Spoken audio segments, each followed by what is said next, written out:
You are listening to an episode of Megan is Not a Parent, But. Today's episode is brought to you by Positive Parenting Class Pass. 6 simple positive parenting classes to kickstart your positive parenting journey, which you can start today at bekindcoaching.com/classpass.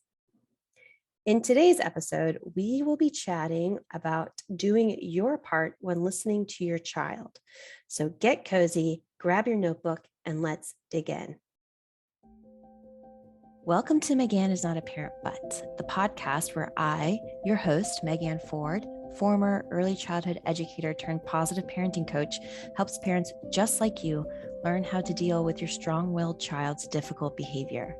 I've been described from my clients as a blend between Brene Brown and Miss Frizzle, you know, the one from the Magic School Bus. I help bring awareness and hold space for the hard conversations and make big concepts like behavior and relationships and temperaments easy to understand and easy to implement. If you're a parent who struggles with your child's loud, dramatic, disruptive, over-the-top behavior, but don't think a parenting coach would help you because those are just for the bad parent or those parents, then this episode is especially for you. I invite you to grab a journal, grab a cozy blanket, a warm beverage, and enjoy what you're about to explore. All right, here's where we're building on this topic of listening. And in last episode, we talked through 4 different listening styles. And I'm sure maybe either you've been told this or you've heard this. And the phrase is, "You're not listening to me." I know when I was writing this episode, I was like, oh man, I can feel my inner teenager coming out and being like, "You're not listening to me." And I can hear it even with my husband, like when he's just talking at me and I'm like, "You're not even listening to me." And that sense of frustration that comes up. And really when someone, either when we are saying it to someone else, like, "You're not listening to me," i.e. to your child or your partner or friend or your own parents, or you are being told this by someone, what it really is meaning is, I am not feeling heard. Oof. Do you feel the difference there? I am not feeling heard. So in today's episode, we're going to really dig into this topic of how can we convey the sense that someone feels heard. This is a powerful topic to dig into that really relates back to the first step of the CLEAR method, which is connection. How can we create and show up in ways that someone feels heard? As a reminder of last episode, listening is a skill taught best through modeling. We learn to listen from being listened to. And in this topic, the common phrase here, the they says, is they say children must be seen and not heard. Ooh, even just saying it still pings up this like, it's almost like a challenge, because me growing up, I was like, you're going to hear me. I'm going to make sure that you hear me. I'm going to get louder until I feel heard. And as I say, they are listening to you exactly how you've modeled listening to look like. And so when we can dig into this idea that if they're not listening to you, you may not be doing your part. And in today's episode, we're really going to dig into this and break down how you can show up so that you can do your part so that they feel listened to. So building on this, we're going to talk about how relationships are the in-between space in our mental worlds. What that means is when we are within the parent-child relationship, the relationship is this inner space connected. And in that space of connectedness, it's two-way communication. It's the talking and it's the listening. And these past few episodes has been about listening, which is on the receiving end. And we want children to listen to us. And so let's examine how we are listening to them. And that two-way communication, the talking and the listening, helps to facilitate that relationship, that space between. So when we're really thinking about doing our part to own how we show up to allow the child to have a sense of feeling heard, we can break down the relationship that The relationship is two parts. It's the me world of the adult and the me world of the child. And those two parts from the outside connected together makes a we, W-E. So we have two parts of me connected, makes the we together. And then Dan Siegel describes this bond, this transference of energy between, as the me-we connection. So it's the combining of the two me's into the me-we connection. So what we're breaking down today is answering the question, are you doing your part? And we can break down part into meaning presence, attunement, resonance, and trust. So in communication, we do our part by staying present, by attuning to the person in front of us, by creating resonance within, and then establishing a sense of trust. It's like two parts, two separate parts linking together. We're going to really go through this space and break it down so that we can create the sense of feeling heard for your child. And when they understand that, then they can show up in ways that allow you to have a sense of feeling heard. So the first part of this acronym, are you doing your part, P.A.R.T, is to be present. And I broke down presence in like a deep way inside of episode 4.19. And the title of it is, what does being present mean? Because I hear often from parents, their goal is to be present with their child, or they hold it as the gold standard, like, I want to be present. And presence is a dynamic experience, and it invites us into some pretty scary spaces, because being present means that we are going to open up and be receptive to what's going on around us instead of regulating what's going on around you. And inside the episode, what does it mean to be present? I break this down very dynamically. I have a friend, I laugh as I'm saying this. I have a friend who was like, you broke down something that monks go to live in mountains. They spend their lifetime studying the act of being present. And you broke it down in like a 40-minute podcast episode. I was like, yeah. Yes. So if you really want to dig deeper, we're going to do a high level today, but if you want to dig deeper, I highly encourage you to go dig into that episode. But when I think about being present, the image that comes to mind is a surfer. And I know I tried surfing a long time ago when we were on our honeymoon in Hawaii, and I tried to surf and I could not do it. I felt I was instantly not able to stay present. I wasn't able to stay calm and in the space. I was nervous about the water. I was nervous about my glasses. I was nervous about the board. I was shifted into a state of feeling unsafe, because the act of being present invites you into embracing that uncertainty. It's not about trying to control the waves of the board. It's about reading the ocean, reading the language of the ocean, and working in flow with the waves so that you can surf.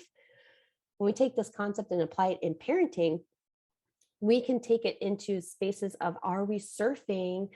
Are we becoming the attuned surfer into those emotional waves? So to become aware of our unconscious expectations and our unconscious judgments of children's behavior when we are faced with these moments that create big emotional waves within us. So imagine with me for a moment, the child in front of you who's crying, and they're red faced and there's tears and they're upset and they're angry. And maybe we've labeled it as a tantrum. Maybe we've labeled it as a meltdown. Either way, for me, it is a flag that's going up to saying, hey, I need help. I am feeling upset about something. In those states, when the child is upset and exploding and just overwhelmed, we make the mistake because we try to search for the why. And in those moments, we're like, why are you upset? Or you should be upset, or you shouldn't be upset. We try to justify their response. We try to search for the reason that shifts us into a state of fixing and rescuing. And if we're shifted into a state of fixing and rescuing, that means that we're trying to regulate and control the situation versus meeting the situation exactly where it's at. So when we shift into a state of being present, the first step of conveying the sense of someone is feeling heard and understood, it doesn't matter the why. The why is that they're upset. That's the why. It's inviting us into connecting to them, understanding that we need to stay present with them in the moment. That current state allows us to meet them there, exactly where they are. And when we're able to do that, being present creates the opposite of shame. Instead of interpreting the struggle in front of us as bad or misbehavior, or they shouldn't be doing that, or they should be doing that, instead of interpreting that as a potential threat, we now become aware and present to the state of dysregulation. Their brain is flipped, something is triggered, something is creating a state of frustration or upset, and that's all we need to know. So when we are present, being present in this is opening up our mind. Being present is, again, being that surfer on the surfboard, allowing us to just open it up and embrace uncertainty. That's the first step of conveying the sense of being heard. When we move on from presence, we can now go into the second letter, which is A, and that's attunement. Attunement is the focusing of our attention onto another's lived experience. So when we're moving through this phrase, P.A.R.T, we can be present without attuning to someone, but it's very challenging to attune without being present, because attunement means that we are able to stay open, we are able to stay present, we're able to then tune in to someone else's world.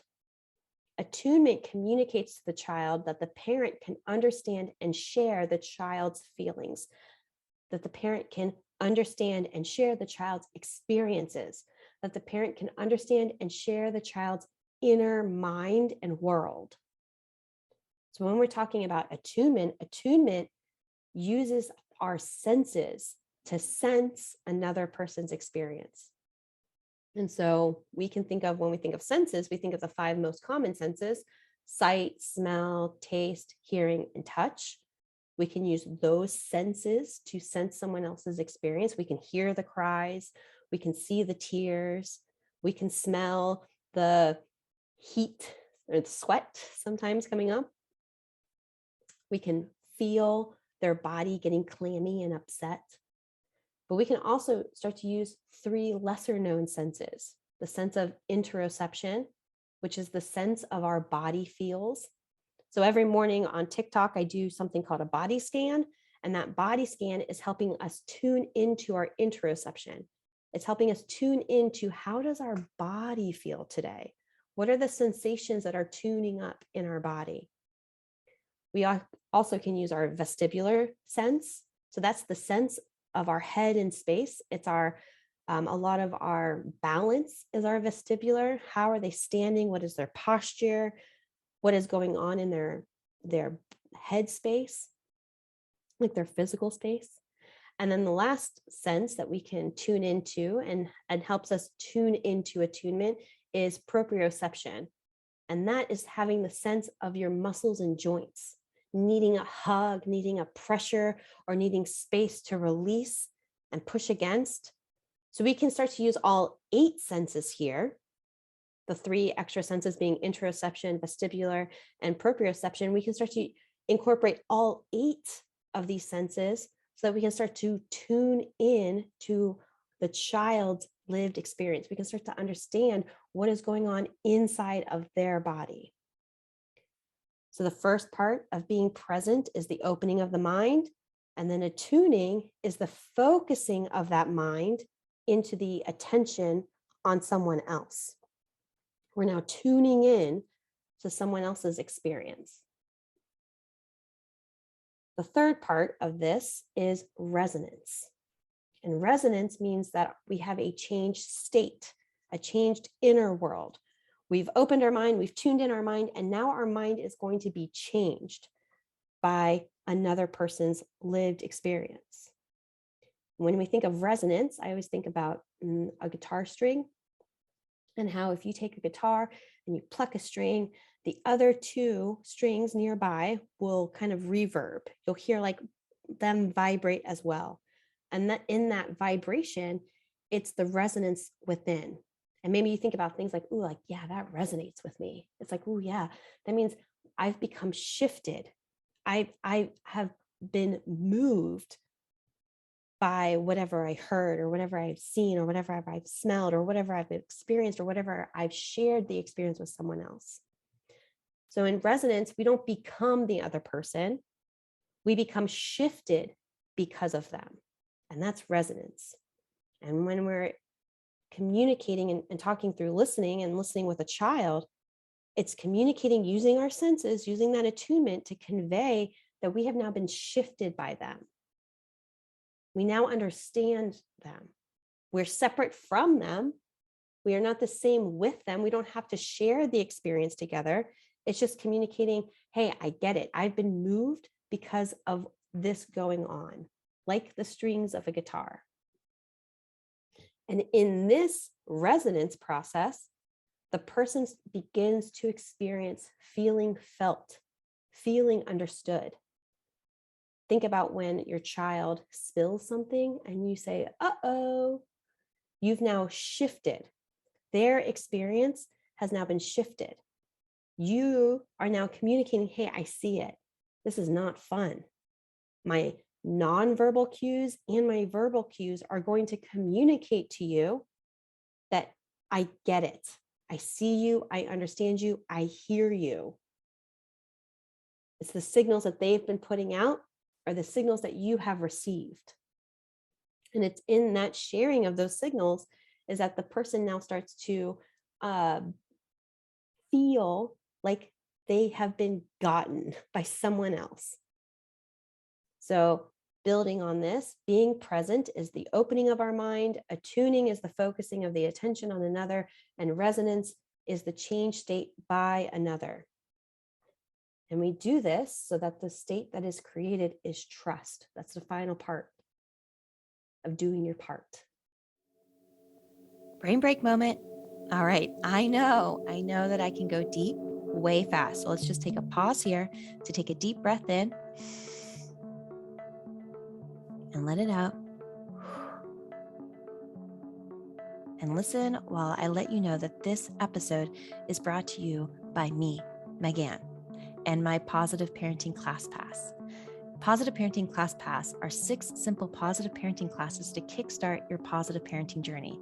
Those classes include Positive Parenting 101, which is a class that is just designed to give you the first steps in what positive parenting is and what it is not. Second class is Emotional Validation. In this class, we dig into how can we show up to have your child feel seen and heard in their lived experience. The third class is Setting Boundaries, all about communicating, enforcing, and allowing testing of your secure and consistent and firm boundaries. The fourth class is a class called Ending Entitlement. Inside of this class, we dig into how we are showing up using tools of entitlement and how we can start to release those tools and begin practicing tools of empowerment and choice. And we know that what we put down, they're going to pick up. The fifth class is a class all about natural consequences. This is a class that gets very clear and you'll walk away knowing what an imposed consequence is, what a logical consequence is, and most importantly, how to begin utilizing natural consequences so your children begin learning from their lived experience. And the final class is a class all about apologizing. I like to say that connection is the most skipped over step and recovery is the least utilized step. So in that step, you'll start to learn how to show up and use impactful and effective apologies so that your child knows that you see them and hear them and care about them. If you are looking to begin your journey today, then I highly encourage you go to bekindcoaching.com/classpass and dig into the classes starting today. As my free gift, you will receive Raising Respectful Kids, which is my 3-part video series all about how to stop focusing on adding on more decorations to your child and to you and to your relationship, and instead starting to reinforce and build a solid and secure foundation together. I can't wait to hear all of your amazing wins from the steps that you take inside of Positive Parenting ClassPass. All right, ready to get back to our episode? Before we get back, let's take one more deep breath together. And take a deep breath in and let it out. And let's go. And the result of being present, attuning, and resonating is trust. It's the shared experience together. When we think about trust, we can start to think about Steve Porges' polyvagal theory. And trust is a simple state. It's either we're in trust or we are in not trust. And when we're in trust, we are open, we are calm, we are responsive, we are operating in our thinking mind, our rational mind, our logical mind. And when we are in a state of not trust, we are in a state of fight, flight, freeze, fawn. We begin to start being in the state of shutdown or reactive. And it's important to know that, in this moment, am I in a state of trust or not trust? Am I feeling open, calm, responsive, or am I feeling triggered, activated, shutdown, reactive? When we are aware of that, we can start to say, like, oh, okay, what is required right now? And building on this, we can start to, a term here is called neuroception. Neuroception is a term coined by Stephen Porges of polyvagal theory. And neuroception is the process of knowing what is safe and what is not safe. And this pings me back to the episode on assumptions, on how our brains fill in the gaps, how our brains are conditioned and primed to fill in the gaps with our prior knowledge, with our prior experiences, with our prior information. And sometimes what we see, we interpret that might be a threat, like a tiger. It really might be actually a house cat or a paper tiger, as it's called. So really honing in and digging into what is shifting us, what is being created between us, and is it a state of trust, connection, calm, responsive together? Or are we creating and being shifted into a state of not trust? So when we look at the question, are we doing our part? We can start to now think about, am I able to stay present in the moment? Am I able to open my mind? Am I able to be like that surfer? Am I trying to control the waves or am I riding the waves? Am I attuning? Am I focusing my attention on their experience, not my own experience, on their experience? This is building off of the thought that they are learning from us. They take their cues from us because we are the adult in the situation. We are the person of power. We can do the work to attune into them. Then the third, the R is resonance. Is that message resonating with us and them? Have we changed our state like the guitar strings? Are we communicating like, hey, we're moving with you. We are separate from you. I'm not enmeshed with you. I am separate from you, but I'm moving with you. And then in those moments, the state that's created is trust. I wanted to read an excerpt from this book. This book is called Self-Reg, and it's by Dr. Stuart Shanker. And this book came into my world a few months ago. I've been really digging into it. And I think that this passage that I'm going to read really relates into just this whole reframing of what behavior means, reframing of what our role as caregivers and parents and teachers and everyone who supports a child is. And part of that is learning how to regulate ourselves. In this concept of being in a state of trust or not trust, how can we start to tune into our own inner world and start to regulate ourselves through it so that we can enter back into a state of trust? So the passage I am going to read is from chapter 2. It's pretty early on in the book, but the title says Reframing a Child's Behavior for the Answer of Why Now.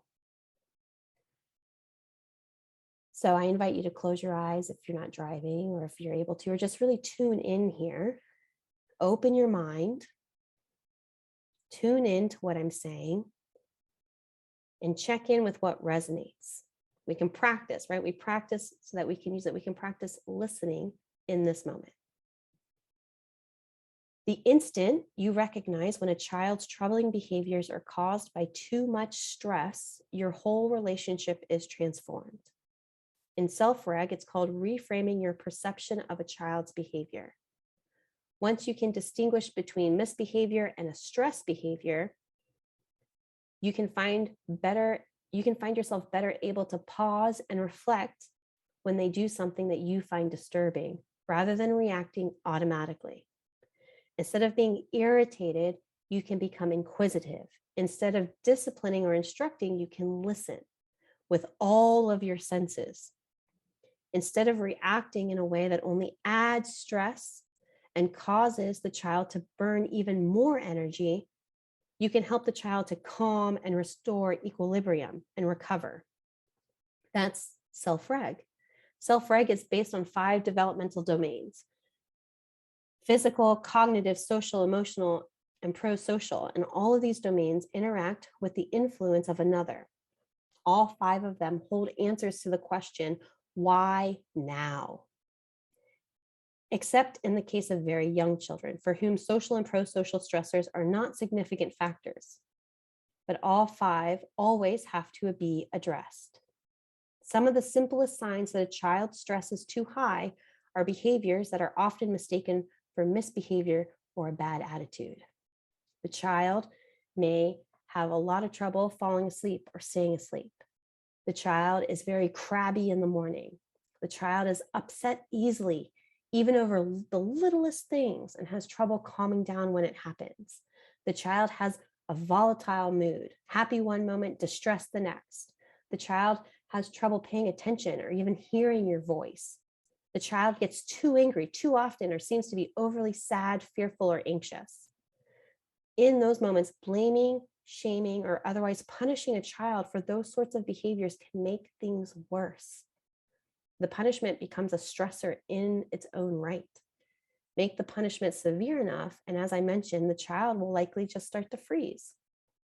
Freezing is a worrying step in the brain's hierarchy of strategies for responding to stress. It may look like self-control, but is the very opposite of self-control. Overwhelmed, the response system is disabled. A dramatic change results when we start to think in terms of behavior as a reflection of self-regulation in response to stress, arousal, and energy levels, rather than in terms of self-control and compliance. Sometimes the fixes are surprisingly simple: lowering your voice, tidying up your visual clutter in your child's room, or changing the lighting in a room. But for some children, the struggles are deep and more complex, often as confusing to them as they are to us. We see them trying and failing. We see them not trying or are as a loss to understand why or what to do about it. Or we see them give up, and we do understand why, but we are still at a loss about what to do. Whatever the circumstances, reframing your child's behavior instantly changes the dynamic and opens the way for greater understanding and lasting change. I thought it was important to read that as we're closing, because I think that this is a very important piece to this entire conversation. So it's an important piece to my entire platform, is understanding, when are we over our threshold? When are we not able to do our part? And how are we setting children up to not be able to know what their part is? So in closing, I want to invite you to answer these questions. Simply, am I doing my part? Am I being able to stay present? Am I attuning? Am I resonating And am I establishing a state of trust? Now, the question is, what does it feel like when I'm safe? What does it feel like when I'm in a state of trust? What does it feel like when I am not safe? What are the signs in my child? What are the signs of safety or not safety that are popping up in them? We are building on this conversation in next week's podcast, and I cannot wait. So coming up next week, I invite you to come and join live, and you can stay for the Q&A. And after, you can find the Zoom room link posted in our Facebook community, Positive Parenting with Megan Ford. We will be digging in to more and building more on these topics together. As you've been listening, I'm sure you've taken notes, and I invite you to show me those notes that you've taken. You can share any thoughts or any takeaways, because I want to know. And inside of this space, there are 3 ways to share. You can leave a review on Apple Podcasts. You can share your thoughts and takeaways on social media and tag me, or you can share your thoughts and takeaways inside of our dedicated post inside of our Facebook community, Positive Parenting with Megan Ford. If you are here now, I want to thank you. I want to thank you for tuning in and staying to the end. My mission in life is to help support parents in feeling supported and empowered in doing this work. This podcast, my Facebook community, and my programs and book club all are supported and focused in helping parents work through those phases of awareness, education, and practice, holding space for those big conversations, allowing it to feel safe to do that work. And if you are ready to take the next step, I encourage you and I invite you to check out my Positive Parenting Class Pass, specifically Positive Parenting 101. Inside this 45-minute class, you'll learn more about what positive parenting is, so that you can start putting down tools with negative impacts and start picking up tools that are grounded in making a positive impact. To get started today, you can visit bekindcoaching.com/classpass. And as my free gift to you, you will get Raising Respectful Kids for free. It's my 3-part video series that helps you start focusing on building a solid foundation together and stop relying on tools of decorations. Lost my thought there for a second. Friends, I am glad that you are here. I see you showing up and digging in and doing the work, and I cannot wait to see you next time. Bye, friends.